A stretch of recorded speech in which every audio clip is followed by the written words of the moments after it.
my friends.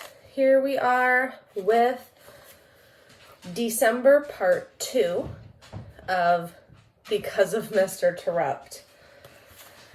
It starts out with Jeffrey. Did it help? I asked Jessica one day in our Ramadan group. We were just doing some research on the computer. What? She asked. Did Talon help? Like I to be? I think it helped a little, she said. I stared at the computer. I'm listening, she said. You won't tell anyone? I said. I won't tell. Promise. 'Cause nobody knows any of this. I just moved here last year, halfway through the school year, and nobody knows anything about me. I won't tell, she said again. I'm not sure why I believed her, but for the first time ever, I told someone my secret. My brother's name was Michael. The football cards were his. He was older than me. He had Down syndrome and leukemia and was really sick. So my parents had me in order to save him. I could feel Jessica looking at me after telling her that last part, but I kept staring at the computer. They gave Michael my stem cells, special cells that can turn into anything else in your body, hoping that they would become what Michael needed. It worked for a while, but then he got sick again. He was in and out of the hospital a lot, so that's how I learned about kids with special needs. I stopped. The computer was silent. Jessica hadn't pushed anything on the keyboard. She was listening. Then, the summer before 4th grade, I gave my bone marrow to Michael. It was his last chance. Everything else had failed. I stopped again. My throat was tightening around the lump in it. It was going to be hard to tell the rest. What happened? Jessica said. It worked, but not fast enough. Michael got sick before his body could fight the cancer off. I didn't save him. The screensaver bounced around. I stared at it. Then Jessica said something no one ever had said to me before. It's not your fault, Jeffrey. I got up and walked to the bathroom. I had to.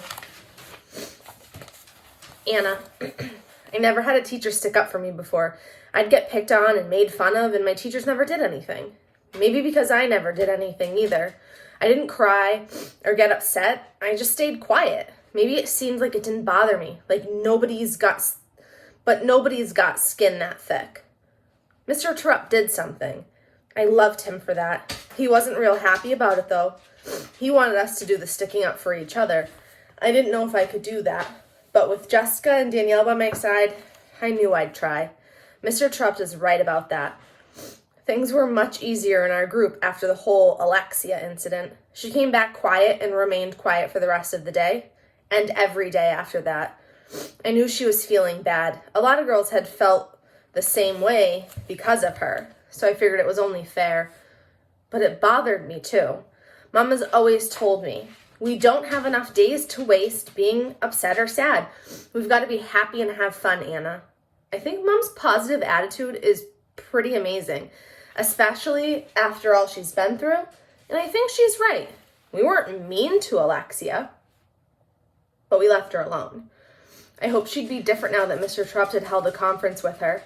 During the time we worked in our center, I found the courage to do something I had never done before. One day during recess, while doing some stick sketching in the dirt, I took a deep breath and plunged ahead. Would you guys like to come over to my house for a play date? I asked Jessica and Danielle. Jessica looked up. I'd love to, she said. She glanced at Danielle, who kept her head down and continued sketching. Danielle's really good at drawing, so I thought maybe she just wanted to finish her sketch. Snap, her stick broke in half. But I'll need to check with my mom first, Jessica added. Me too, Danielle said, but she still didn't look up. Let me ask my mom. You don't have to come over if you don't want to, I said to Danielle. No, I want to, she said, looking right at me this time. I believed her. Then she looked away. But I need to get permission. The recess whistle blew. Danielle had drawn 3 girls holding hands in the dirt. I smiled. They both wanted to come over. I just hoped their mother said yes. Danielle. The holiday centers turned out great. It was a lot of hard work, especially with Alexia in our group. But Mr. Terupt took care of her. She wasn't the same after that. She became real quiet, which helped us get our center put together smoothly. Jessica and Jeffrey completed the trivia game. They came up with some really great questions. Luke loved playing it when he visited our holiday. He said he learned a lot from it, which Mr. Terupt was happy to hear. Mr. Terupt hung around our center because of the cookies. I made them, even after what Alexia said about me. My mom and Grandma helped me find a recipe that used cumin, which is a spice. The three of us spend a lot of time together in the kitchen. It was the perfect opportunity to ask about going to Anna's, but I just couldn't get myself to do it. The best part of our holiday centers day took place when our collaborative friends visited. That was Peter's great idea. Some of the games were hard for them, but we all helped. They were able to do the crafts and eat special foods like my cookies. James liked our craft project where he had to cut thin strips of paper and staple rings together to make a long chain. The chain is a calendar to help you count down the days of Ramadan, which can be 29 or 30 days long. Our chain included way more links than that because our guests just keep adding them. 137, James said after eyeing the chain for just a few seconds. Then he started attaching more links. James really liked the surprise I had for him. I put together a collection of photographs of Middle Eastern farms and farming. He sat down and started talking about them and studying them. Seeing James like this made me happy. Jeffrey surprised us. Once Joey showed up, Jeffrey pulled out this little memory game that he had made with pairs of matching cards with different Ramadan pictures on them. He and Joey played. It was a super wonderful day. Mr. Terupt was smiling. So was I. Jessica. Act 5, Scene 1. Hi, honey, how was school? Mom asked as I climbed into the car. Mom was great about giving me rides home whenever she could. Some kids, like Jeffrey, had to ride the bus every day. Mom's trying to get serious about her writing. She's already very skilled at it, having helped on some of Dad's plays back in California. But now she's writing for herself. That's why she's free in the afternoons, to pick me up sometimes. We're lucky to have enough money so that my mom doesn't have to get a steady job right now. She can actually pursue her passion. I hope I can do that someday too. Mom did get a part-time job at a local bookstore so she can interact with people and keep her mind from wandering back to California. My mind still wanders back there, but not like it did a few months ago. My dad hasn't called again. School is fine, I said. I buckled my seatbelt and away we drove. Mom, you've heard me talk about Anna and Danielle, right? Yes, is something wrong? Mom stepped on the brakes harder than usual and we jerked to a halt at the stop sign. I shook my head. No, nothing's wrong, I said. I looked my way. Coast's clear. Mom eased off the brakes. Anna asked Danielle and me over to her house. That's great, Jessica, Mom said. Yes, but I know Danielle won't be going. How do you know that?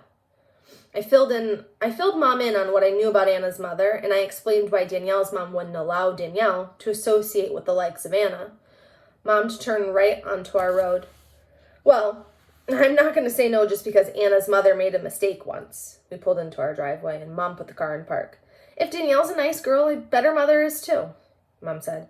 But we'll make our own minds about what kind of person Anna's mother is.